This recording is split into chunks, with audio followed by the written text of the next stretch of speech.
Les gardes des murs m'ont enlevé mon voile. Cantique des Cantiques 5-7. L'âme en détresse est exposée au regard. Jusqu'ici, elle avait marché seule avec Dieu, à ce point que les autres n'avaient vu que le résultat de la vie cachée. Maintenant, elle est exposée au fléau des langues. Le fléau des langues. Job 5-21. Quel tourment, quel enfer, quelle souffrance. Non seulement les gardes de la muraille ou ouvriers actifs dans l'œuvre du Seigneur l'ont frappé et blessé en essayant de l'aider, mais encore, ils enlèvent son voile. Ils disent aux autres sa douleur, ils racontent ce qu'ils ont vu des profondeurs sacrées de son âme en détresse. Elle avait bien en son esprit l'intuition de ce qui se murmurait à son sujet, et que la cause de sa souffrance était incomprise. Car comment aurait-il pu soupçonner ce qui s'était passé entre elle et son sauveur? Il semble à l'âme rachetée que son cœur est comme mis à nu aux yeux de tous. Les filles de Jérusalem ont bien essayé de l'aider, mais comment aurait-elle pu comprendre? Cantique des Cantiques 5-8. Entre le guet, les gardes sur la muraille, les filles de Jérusalem qui ont bon cœur, mais ne peuvent l'aider. L'âme en détresse se sent comme perdue.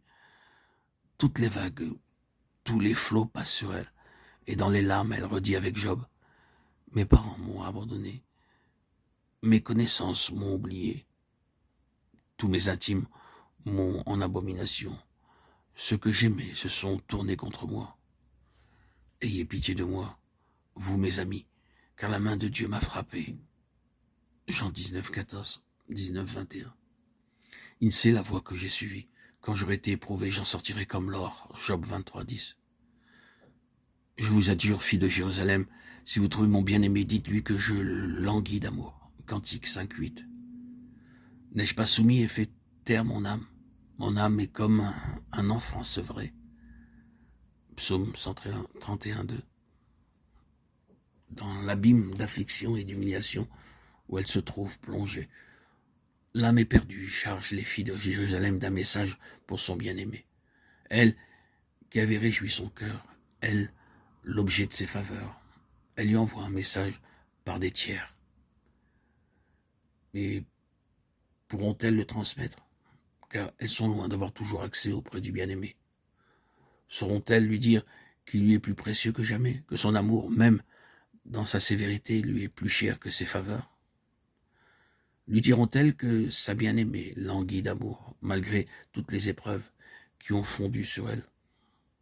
Autrefois, c'est dans la joie qu'elle exprimait son amour, lorsqu'il manifestait sa présence. Maintenant, c'est dans la douleur, et bien qu'elle soit en apparence délaissée, elle emploie les mêmes expressions pour l'assurer de son amour.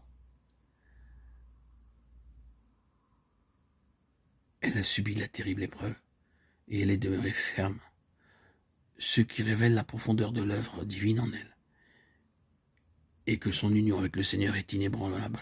Par elle, Dieu a été justifié, et elle a baissé la main qui l'a frappé, et a trouvé la volonté de Dieu bonne, agréable et parfaite.